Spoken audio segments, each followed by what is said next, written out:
Bismillahirrahmanirrahim. Allah Subhanahu wa taala berfirman, "Wa ma umiru illa liya'budullaha mukhlishina lahuddin." Tidaklah mereka diperintahkan kecuali untuk beribadah kepada Allah dalam keadaan ikhlas dan hanya semata-mata untuk agama Allah. Di dalam sebuah hadis yang sangat terkenal, Rasulullah SAW bersabda, "Innamal a'malu binniyat wa innama likulli imri'in ma nawa." Sesungguhnya semua amal itu, semua perbuatan, semua ibadah tergantung kepada niat. Dan sesungguhnya seseorang diberikan balasan sesuai dengan apa yang dia niatkan. Dalam hadis yang lain Nabi juga bersabda, sesungguhnya Allah tidak melihat kepada rupa kalian, Allah tidak melihat kepada perbuatan kalian, Allah tidak melihat kepada harta kalian, tetapi Allah melihat ke dalam hati kalian. Ayat-ayat dan hadis-hadis yang barusan kita dengarkan ini semuanya menjelaskan kepada kita tentang pentingnya ikhlas dalam beramal. Karena ikhlas itu bisa dikatakan sebagai nyawanya amal soleh. Amal soleh yang tidak dibarengi dengan keikhlasan seperti jasad tanpa nyawa, maka dia disebut sebagai mayit, orang yang mati. Dan orang yang mati, mayit ini tidak bermanfaat, tidak bisa memberikan manfaat, tidak juga memberikan mudarat, tidak bernilai. Bangkai tidak bernilai. Sesuatu bernilai ketika ada ruhnya, ada nyawanya. Begitu juga dengan teknologi. Kita memiliki perangkat yang bagus, tetapi kalau tidak ada softwarenya, tidak ada datanya, maka tidak bernilai. Masihkah kita ingat ketika misalnya kita mengalami musibah, handphone kita rusak, laptop kita rusak. Memang kita sedih karena perangkatnya, handphonenya rusak. Tapi apa yang paling kita sedihkan? Rasa kehilangan apa yang paling besar muncul ketika handphone kita rusak? Bukan handphonenya, kita bisa membelinya. Tetapi yang paling berharga yang kita ngerasa kehilangan itu adalah datanya, fotonya, chatnya, beberapa file yang sengaja kita simpan di perangkat itu. Itulah nilainya ikhlas di dalam amal. Sehingga kata Nabi, Allah tidak melihat perangkatnya, Allah tidak melihat packagingnya, casingnya, tetapi Allah melihat data yang ada di dalam perangkat tersebut.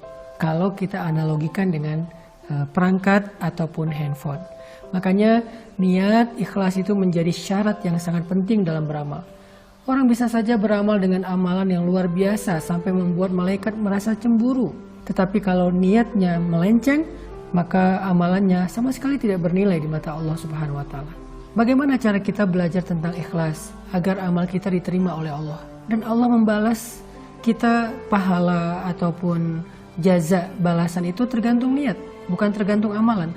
Ada orang yang beramal dengan amalan kecil tetapi karena niatnya karena Allah, maka Allah membalas niatnya. Ada bahkan orang yang ketika beramal dia salah, dia keliru, dia lupa, tetapi niatnya benar, maka Allah memberikan dia balasan seperti niatnya, bukan seperti amalannya. Bagaimana cara kita belajar ikhlas, teman-teman? Salah satu di antara cara belajar ikhlas itu adalah belajar memperbanyak amal rahasia. Karena amal soleh itu ada dua, ada sirran, ada alaniyatan. Ada sirran, ada jahran. Amal itu ada yang rahasia, ada yang tampak. Kita mungkin selama ini banyak sekali menampakkan amal-amal kita kepada makhluk, kepada manusia.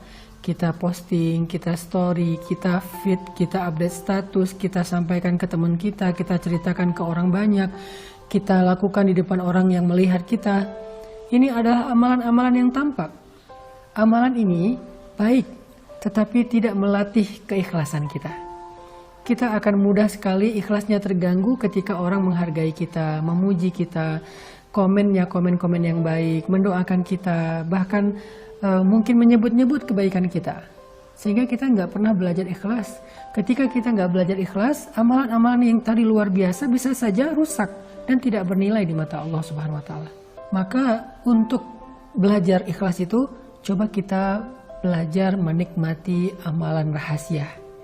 Ini adalah kunci ikhlas yang luar biasa. Belajar menikmati amalan rahasia. Apa amalan rahasia? Amalan yang tidak ada yang tahu kecuali kita dengan Allah saja. Amalan yang bahkan mungkin orang terdekat dengan kita nggak tahu. Pasangan kita nggak tahu, orang tua kita nggak tahu, anak kita nggak tahu, sahabat kita nggak tahu, apalagi netizen nggak tahu. Cuman Allah kemudian kita saja yang tahu. Coba tanya sama diri kita masing-masing. Udah berapa banyak amalan yang kita lakukan secara diam-diam? Udah berapa lama kita melakukan satu kebaikan secara rahasia, biar Allah saja yang tahu. Kita sama sekali nggak ingin manusia tahu.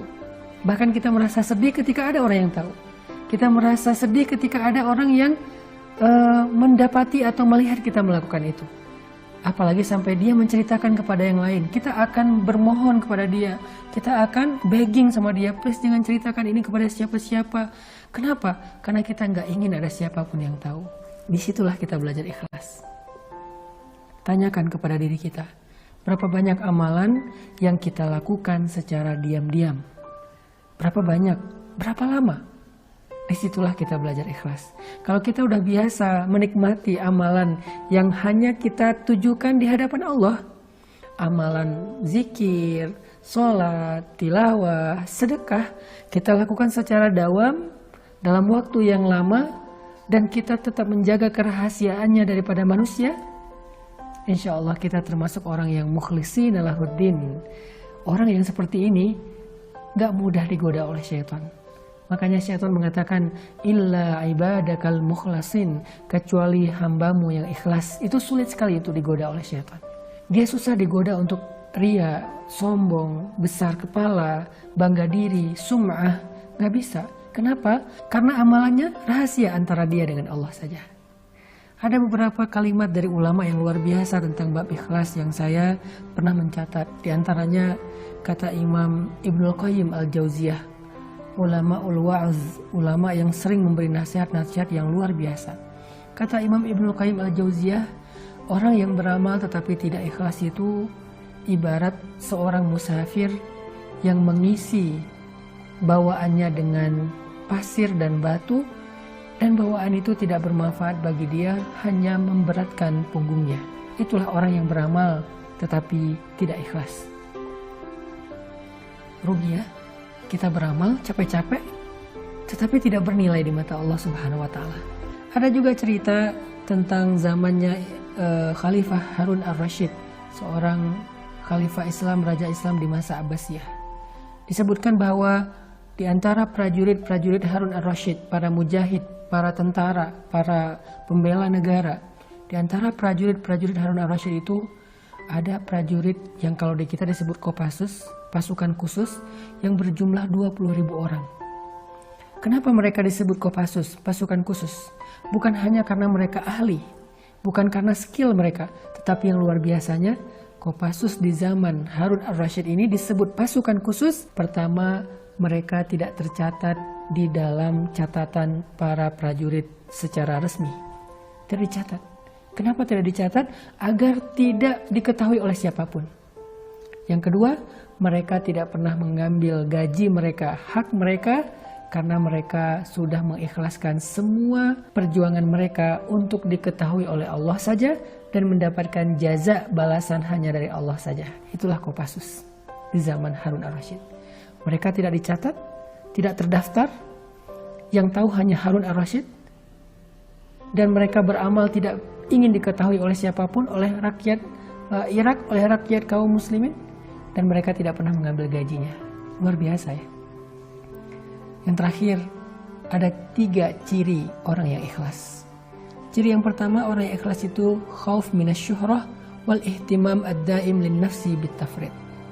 Al khauf minasyuhrah wa mahabbatul amal as-samit. Itulah ciri yang pertama.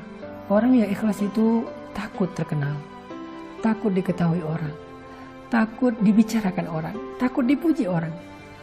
Kita kadang-kadang kecewa kalau ada kebaikan kita tidak dihargai. Tapi orang yang ikhlas justru takut ketika dihargai. Kita kadang-kadang ngerasa kecewa ketika amal baik kita itu tidak dipuji. Orang yang ikhlas justru takut dipuji, bahkan dia menangis ketika dipuji. Kita kadang-kadang ngerasa kecewa ketika ada yang kita lakukan luar biasa, tidak diketahui orang banyak, tidak di like, tidak di komen, tidak di view, tidak di repost. Orang yang ikhlas justru takut ketika di repost, takut ketika di view, takut ketika di like. Apakah kita seperti itu? Ciri yang kedua kata para ulama, irda'ullah walau bi iskhatin nas. Dia lebih mengutamakan ridha Allah walaupun dia dihina oleh makhluk. Buat dia nggak apa-apa ketika dia dihina, direndahkan, diremehkan oleh manusia selama Allah ridho kepada dia. Ridho siapa yang kita cari? Ridho istri kah? Ridho suami kah? Ridho orang tua kah? Ridho pasangan kah? Ridho sahabat kah? Ridho followers kah? Atau ridho Allah? Dan yang terakhir, adamul ihtimam bin nata'ij bal bil amal wal jihad. Orang yang ikhlas itu tidak terlalu perhatian dengan hasil. Ada orang yang ketika beribadah, berdoa, kemudian hidupnya tidak semakin membaik, kerjaannya tidak semakin sukses, karirnya tidak semakin melejit, dia kecewa dengan ibadahnya. Dia bertanya kepada Allah, ya Allah, kurang apa lagi dari saya? Seolah-olah Allah itu tidak menghargai kebaikan dia, ibadah dia. Ini bukan orang yang ikhlas. Orang yang ikhlas, dia beribadah kepada Allah, dia mengharapkan kebaikan di sisi Allah, tetapi hasil yang dia dapatkan dalam kehidupan dunianya tidak akan mempengaruhi semangat ibadahnya. Mudah-mudahan kita termasuk orang yang ikhlas di bulan Ramadan dalam semua amal-amal soleh kita.